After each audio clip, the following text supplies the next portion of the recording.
Hello, and welcome to Women in Business, where we interview entrepreneurs and senior managers and show you the strengths, successes, obstacles, and roadblocks women experience in business. Since I believe every person in business needs to be visible, I'd like to invite you to watch www.sob6, that's the number 6, tips.com, which will give you some valuable information should you get the call to be on radio or TV, which I think is extremely important. If you'd like to contact me personally, drop me a line at Gail Carson, that's Gayle, Gail Carson 13 at gmail.com, or go to my website, www.spunkyoldbroad.com, and sign up for my weekly newsletter. My guest today is Tabitha Scott. She's an award-winning international advisor, speaker, and best-selling author of Trust Your Animal Instincts, Your Life, and Ignite Your Power. A highly credentialed thought leader in electrical and human energy, her area of expertise is leveraging the principles of energy to lead purposeful transformations. She led efforts in creating the world's largest solar-powered community and was recognized for her groundbreaking smart tech innovations by the White House. Formerly CEO of several successful companies and senior VP at 2 global organizations, she currently serves as principal at Southern Growth Studio. Welcome, Tabitha. It is a pleasure to have you with us. Thank you so much. I love your show, and it's great to be here with you. Well, you're quite an accomplished woman, and I'm not even sure where to start with you. How did you establish this community, this solar-powered community? I mean, that's something that is just very unusual, and then to be honored by the White House. Tell us about that. You know, it was part of these purposeful transformations that I did over a couple of decades in my work life, and it was always taking something that I was passionate about, like renewable energy or reducing pollution, but finding a way to reach people where they were in a language they could understand. So it was about creating the business models and the financial methods to accelerate the adoption of those things. And with the work that was recognized by the White House, it was about leveraging technologies to help people save on their energy bills and save money. So it's doing things that you're passionate about and finding ways to get them implemented that people really want to move forward. Well, it sounds fantastic. I mean, that's what life is all about, is finding your passion, implementing it, doing good, and reducing costs for people. So you talk about, and I love this because I always talk about this as well, stop shooting on yourself to reduce stress and burnout. How do people do that? Because you hear people all the time saying, I should do that or I shouldn't do that. How do you get people to stop shooting on themselves? Well, the technique that I came up with and talk about in my book, Trust Your Animal Instincts, is to decouple those shoulds from the people around you and from yourself as work people. And, you know, a lot of your audience are successful business people. We're perfectionists. And so we want to always be very hard on ourselves, and taking in those constant barrage of pressures. You know, the World Health Organization made burnout in 2019 a syndrome because it's so prolific. And psychologists say that if you decouple something that's happening to you and depersonalize it, it's a lot easier to approach. And so I call it the should monster. And that way, if something is pressuring you, you can decouple it and say, oh, that's the should monster, instead of, oh, that's my dad and I'm disappointing him, or that's my boss or my best friend or myself. And so we got to stop shooting all over ourselves. And the best way to do that, I think, is to depersonalize it, and then you can just shed it and let it go. Easier said than done, though, right? Definitely, it is. It took a lot of time and effort to think about how to decouple those things and how to let them go. And with my background in energy on the electrical side, but also the human side, thinking about how we interact with these pressures. And, we're feeling off balance these days because of all the uncertainty, because of the fear, because of the economy. And that is a real feeling. Energetic pressures on us are just as real as physical threats, like seeing someone come at you with a baseball bat. But we have to protect ourselves. And it's like you said, it's really hard to do energetically because you don't see it coming. You can feel it. You feel off balance, or you feel down or disconnected. But you have to protect yourself. Well, that's true. Absolutely. And that brings me to the subject of mindfulness. Mindfulness is something that you didn't hear about 10 years ago. And today everybody's talking about it. So when you give a definition of mindfulness or what it means to you, what exactly does it contain? When I think of mindfulness, I see the world, first of all, in waves and frequencies, because we're all made of energy. Quantum science proves that. And so since we are vibrating energetic light, high vibe state, like the Beach Boys sang about good vibrations, high vibe states are happy and mindful. And if you look at things like Maslow's hierarchy of needs, self-actualization, those things are at the top. Those are high vibes. The low vibes are things like fear, uncertainty, safety needs. And so to me, being mindful and the best, the most optimal place to tap into your intuition is when you're experiencing high vibes. And the way you get there is you find things that you love to do and you do more of them because it brings your vibration up.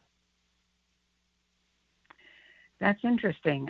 Do you think that most people do follow their passion, that do follow their desires, or are they kind of thrown into this is what life is and I'm here and I'm stuck and this is how it's going to be? I really think it's, unfortunately, most people don't take risks. There was a great book that talked about people at the end of their lives were surveyed, and it's almost always that they didn't take enough risk to try things. And so many people are struggling to figure it all out, to get their life's purpose all at once. And I say, stop stressing about having this perfect notion of your entire life and just pick a waypoint. Pick one thing that makes you feel a little bit better. Ask for one change in your job, or one change at home, or one change with your children or your spouse. And, those add up over time into this purposeful transformation. But being willing to take the risk, just little bite at a time, will create progress. So how long do you think it normally takes a person to incorporate change into their life, though? I think they can start doing it straight away. They just need to stop the fear of it. And I use the old samurai warrior technique sometimes with people. And it may sound a little dramatic. The samurai warriors would envision themselves as dying in battle before a battle, so that was the worst thing that could possibly happen, and it freed them up to fight and do their best.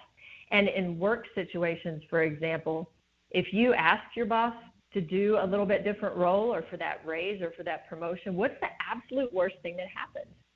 Maybe you lose your job, but nobody's going to die. And probably you might, cue them in that you're looking for something a little stronger or in a different direction. Every major promotion and role that I've gotten, I've had to ask for. And I think we tend to shy away from that risk, but it's okay. Nobody's going to die. Just ask yourself, what's the worst thing that can happen? And if it's worth the risk, do it. Yeah, I think those are some questions that I always tell people to ask themselves. What's the best that can happen? What's the worst that can happen? And can you live with the worst? Because not everything's going to work out, but it's worth taking that challenge. But you also talk about, and I'm interested in this because I'm such an animal nut, and I'm not sure if this is relating to that or not, but you talk about spirit animals and lessons from animals. Tell us a little bit about that. Yes, I am an animal nut as well. And in the book, I talk about the answers that I receive from beyond, and those types of things are sent to me in animal cues. And what I mean by that, like I was asking what to do about my career, what to do about a job that I had gotten really burnt out in. And I kept getting snakes. I kept seeing snakes. And finally, over a period of time, I figured out the answer was shed your skin. And at first, when we see a snake, you know, we might think fear, even if we still love them for their purpose. Just naturally, sometimes you think of fear. But by shedding your skin, I learned, you know, let go. The snake can't grow until he gets rid of that skin. It literally holds him back from growing into what he is meant to be. And it also takes on parasites. And so shedding the skin gets rid of all of those harmful guys. And think about how many parasites we have in our own lives, you know, the things that are eating at us and the relationships and those around us. So I received a series of lessons from animals, and still do today, from bats, from scorpions, from, you know, the simplest of animals around us, the honeybees. We can learn a lot from animals. That's amazing. I mean, I'm when I think of animals, I think of animals. You know, I don't think of scorpions or bees or anything like that. You know, so as a matter of fact, my son's husband was just bitten by several scorpions, and so had a very unpleasant experience with that. Yeah, so that was not too good. I never experienced them until I went to Costa Rica and lived in the jungle for 3 months, and then I got to know them very well. Wow. What was that like, living in a jungle for 3 months? It was absolutely blissful for me because I didn't realize at the time when I was going that it would be so remote. The place I stayed did not have a street address or a mailbox, and that should have been my first clue. No cell phone service. And so it really allowed me, though, to reconnect and to put together the things that I had learned about the dynamics of energy, you know, how we interact with each other, the physics of renewable energy, and then the spiritual renewable energy that each of us have. And the human biofield studies, it was just a time where it all clicked. And I realized, holy cow, like we are such different people in that we're born into different economics, or we have different education levels or socioeconomic conditions. But guess what? We're like all born from that same exact energy. And it brought it home what all of the philosophers and these religions, these ancient scripts were talking about oneness with nature and the animals and the plants and each other. And it was this sense of, oh my goodness, we're worried about so many things that are surface things like ethnicity and gender and identity and politics. And we have so much more in common than we do apart. Well, that's very true, but I can tell you, I don't think I would last 5 minutes in a jungle for 3 months. I can tell you that. Let's talk about your energy healing. You talk about it in two different senses, modern and ancient. So what's the difference, and how can we tell? It's interesting. I think it's all actually ancient because we all have the same energy source to tap into. But ironically, in the West, we call it like new holistic nursing or holistic medicine, and we call it modern. So some of the ancient examples are like the Hopi Indian techniques. The Far East, of course, have different techniques that they're using and have for millennia.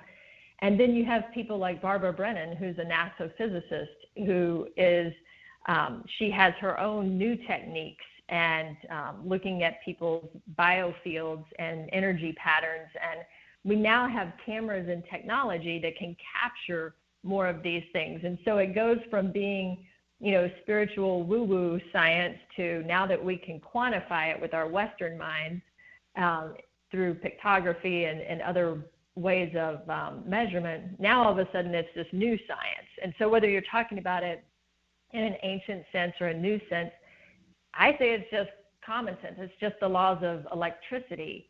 And that's where understanding electrical energy and human energy, it's been this wonderful synergy of like the siphon, for example. It just uses gravity, that technique, if you look it up in science, and positive and negative charges. And one of the ancient techniques is to put your left palm on something that's inflamed, put your right palm closer to the ground and pump it. And literally your electricity from the heat energy will flow from high to low. It's just science. It's not, this made up farce thing. And I think the more we understand it as just factual science, the easier it is for us logic brain people to get our heads wrapped around its effectiveness. But don't you find that there are doubters out there when you try to explain all of this to them? I do. And it was a big leap for me as spending, my career trying to be taken seriously and getting energy engineering certifications and, being very serious in writing business articles. And it was very concerning and scary for me to write a book about spirituality and trying to tie this left brain and right brain world together with, the sense of all things are energy. So, yes, there are always going to be doubters, but I'm trying to explain it in a different way. Interesting. Very interesting. So where does intuition come into all of this, Tabitha? I mean, sometimes there are logical reasons for things, and yet I get this feeling in the pit of my stomach, and I think to myself, I don't know, something just seems really off here.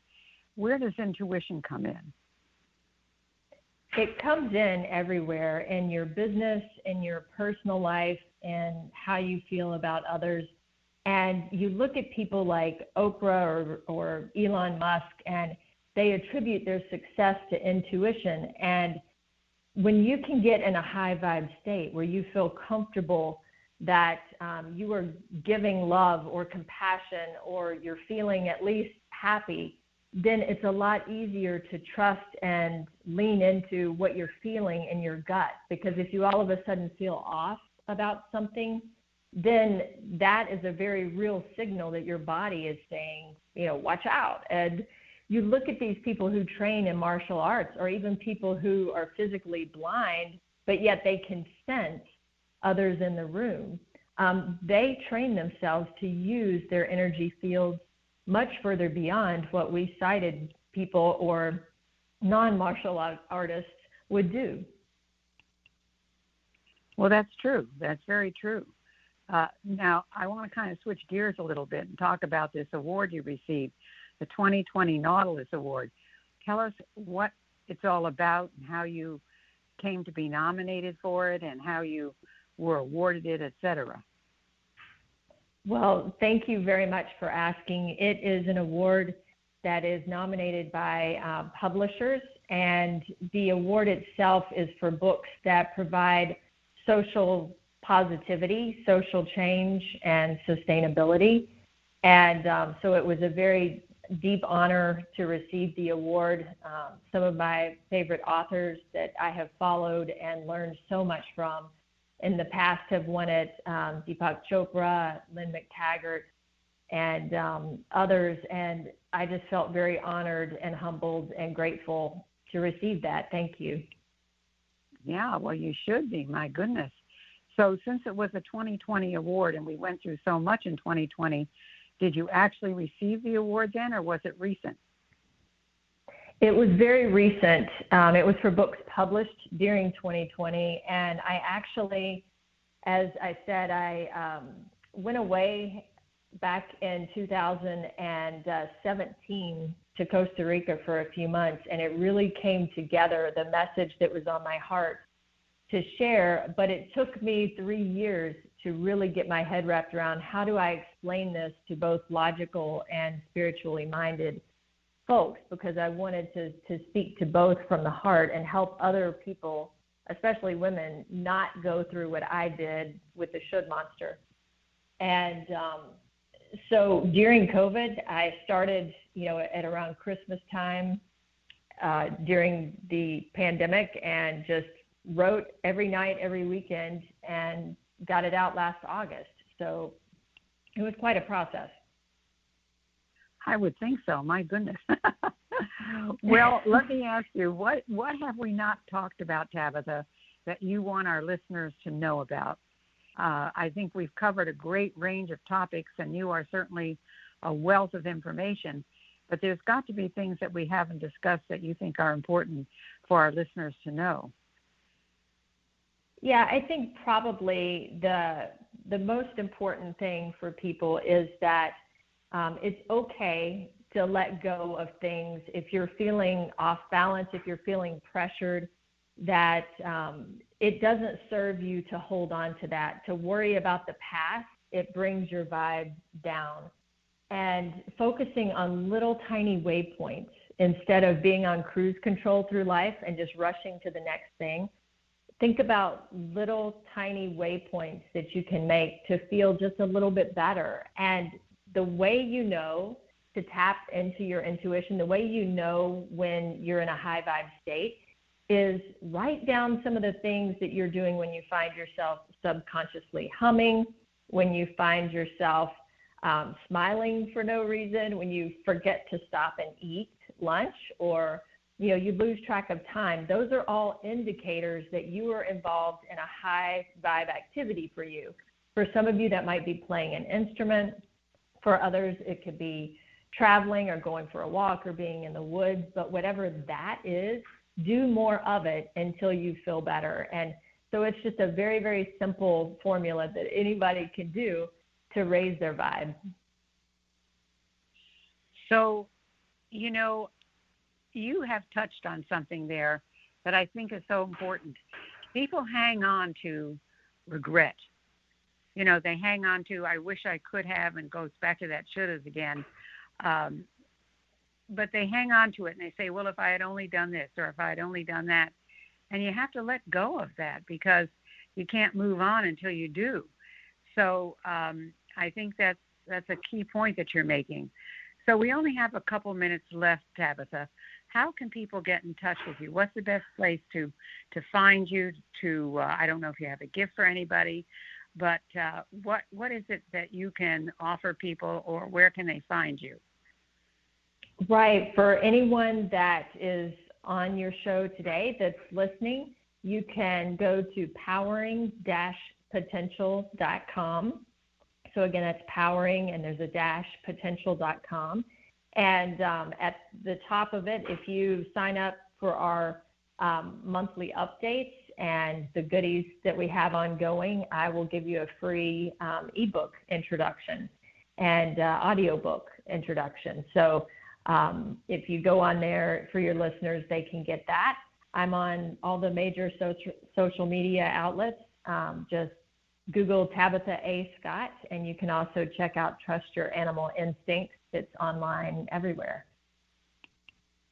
That's fabulous. Well, it has really been an interesting conversation with you. Do you have any plans in the future to go to any exotic locations that you've always had this desire to go to?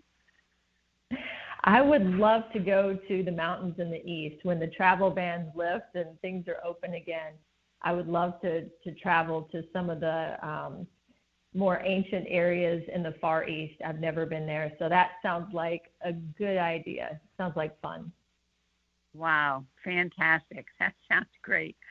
Well, I'll tell you something, Tabitha. It has been very enlightening to not only hear what you have to say, but to realize that you've accomplished so much as a woman, and you've accomplished so much as somebody, as an authority in the energy field, both in terms of communities and in terms of self. I think that's all very, very important. And I can't imagine what the future, in fact, let me ask you, what does the future have in store for Tabitha? All kinds of fun things. In the near term, I've just started working, as you mentioned, at a studio that does sustainability, innovation, strategy work, and those are all my happy places.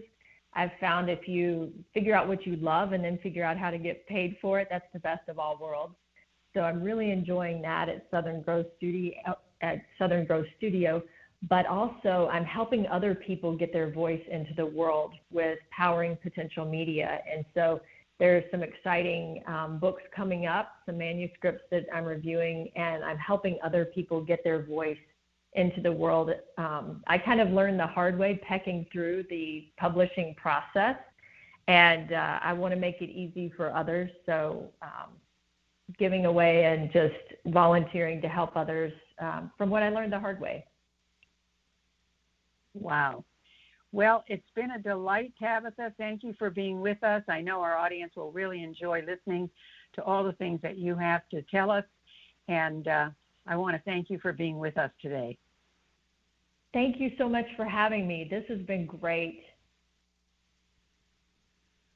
Thanks for listening to Women in Business. I hope you enjoyed today's show. And if you have any suggestions as to who you'd like me to have as a guest, just email me at gailcarson13@gmail.com.